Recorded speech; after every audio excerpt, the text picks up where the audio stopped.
It can happen for minutes to hours or even last for days. Temporary episodes of severe weakness or paralysis, most often in your arms or legs. On today's Behind the Mystery, we're going to talk about a rare genetic condition called Primary Periodic Paralysis, or PPP. So rare, in fact, that it affects 5,000 to 6,000 individuals in the U.S. Here to help us bring awareness about this disease is neurologist and professor of physiology at UCLA, Dr. Steve Cannon, who has done a great deal of medical research on primary periodic paralysis. Also joining us today is Linda Feld, patient advocate and vice president of the Periodic Paralysis Association. Welcome to both of you. Thank you very much. Thank you for having us. Doctor, let me start with you. What exactly is PPP? It sounds scary. Yeah. Well, the periodic paralyses are a group of rare inherited disorders that cause temporary episodes of severe muscle weakness or even paralysis. And in the most common forms of this condition, these episodes are triggered by changes in the potassium level in the blood. So for hypokalemic periodic paralysis, the potassium level is low in the blood during an attack, whereas in hyperkalemic periodic paralysis, the potassium is high during an attack. Now, these patients can have symptoms even between attacks where there's a lingering feeling of fatigue, weakness, and clumsiness. So it's more than just these episodic attacks, and there can be variations from patient to patient. So all races are affected, both men and women. The onset is usually in late childhood, certainly by age 20. And just about any muscle in the body can be affected, so the legs, arms, difficulty standing, sitting.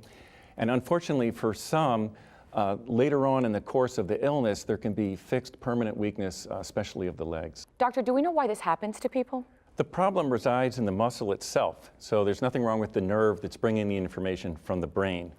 This all occurs through electrical signaling that controls the regulation of your heart or tells muscles when to contract, which occurs by having salts like sodium or potassium move in and out of the cells. And this occurs through microscopic little pores or so-called ion channels, and it's mutations of ion channel genes that causes periodic paralysis. Linda, let me bring you in now to the conversation. I think you went through most of your life undiagnosed, which I just can't imagine how difficult that must have been. So can you share with us what it was like growing up?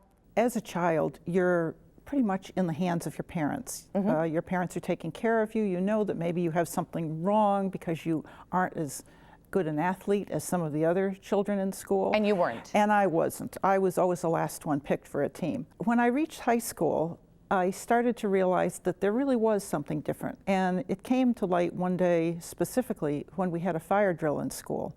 And the fire alarm went off and everybody else got up and ran out of the room, and I tried to get up out of my chair and I was stuck. I literally couldn't stand up. And everybody went out. I'm sitting there thinking, oh my word. First I thought I might get in trouble with the teacher, but then— And you were trying to. I was trying very hard to get up. And they all just came back into the room, and I realized, wow, I'm having one of these quote unquote attacks. But by the time class was over, the potassium had started to right itself in my body. I was able to make it to the nurse's office, and my parents came and picked me up. Doctor, why is this so difficult to diagnose? The symptoms come and go, and so by the time the patient comes to medical attention, they might look completely normal to the physician, or from lack of familiarity with the condition, many attribute those symptoms to things like emotional stress, psychiatric disorders, or cardiovascular problems. So it's really a problem of recognition itself. Performing certain tests can help establish a diagnosis of periodic paralysis or rule out other conditions. For example, blood tests can look for potassium levels or electrical tests of muscle, and now, most importantly, the availability of genetic testing. It's important to realize that while finding a mutant gene associated with periodic paralysis is very informative, but that if there's no mutation found, it's still an open question and periodic paralysis remains a possibility. Linda, you've had obviously a very difficult journey until finally getting a diagnosis. In fact, you say that it took 100 years. I know you're not 100, but what do you mean by that? Well, I know that this disease was passed genetically through my family, and I have tried tracing this disease back through genealogy and medical records that I've collected as far back as my great-grandfather. Really? And I knew that he came from Scotland and that he worked for the state of Connecticut, and he had to be carried up the stairs to go to work every day. So I knew that he had some form of the disease. My grandmother was mildly affected. My father was in a wheelchair. He actually died of complications due to periodic paralysis. And that pushed me towards trying to find out more about this disease and help my sister and myself, who both have the disease. So it was kind of solved the puzzle. It solved a big puzzle for me, big puzzle. Which probably brought some peace of mind. It did. As well. It did. Doctor, how is this disease treated? Well, it's important for the individual to recognize his or her trigger factors and then work with the medical team to learn how to minimize and avoid those events. In addition to these lifestyle changes, medications are now available to help with an ongoing attack that's already started, or to also prevent or reduce the severity of attacks from even coming.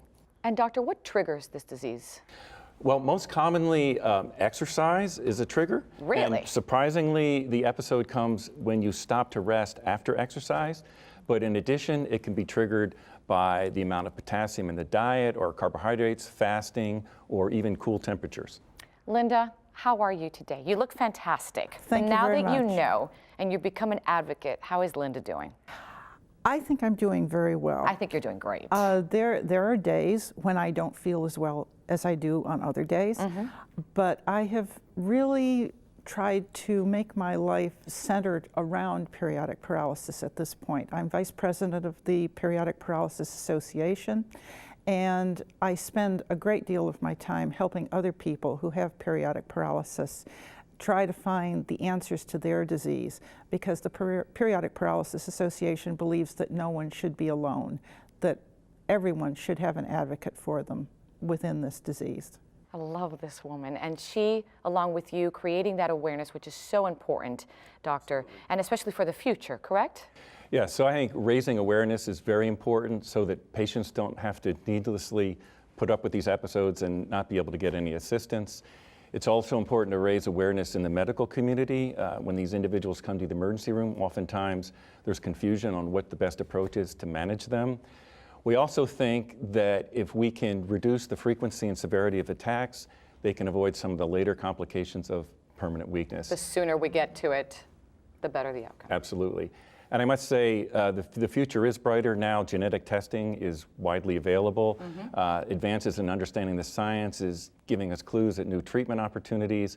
And finally, I'd say that there's a tremendous growth in the community through social media, like the Periodic Paralysis Association, which is bringing patients and caregivers together and really creating a sense of community for these patients. Thank you so much for your time. Thank you for the information. And Linda, thank you. Oh, thank you for so having much us. for being such an inspiration to others who are watching here today. Thank you. Appreciate it. And if you'd like more information about uncovering periodic paralysis, a genetic testing program for primary periodic paralysis offered by Strongbridge Biopharma, you can visit uncoveringperiodicparalysis.com. And for more information about periodic paralysis and resources we've discussed today, you can visit periodicparalysis.org or hkpp.org and strongbridgebio.com. And as always, you can find out more on our website, thebalancingAct.com.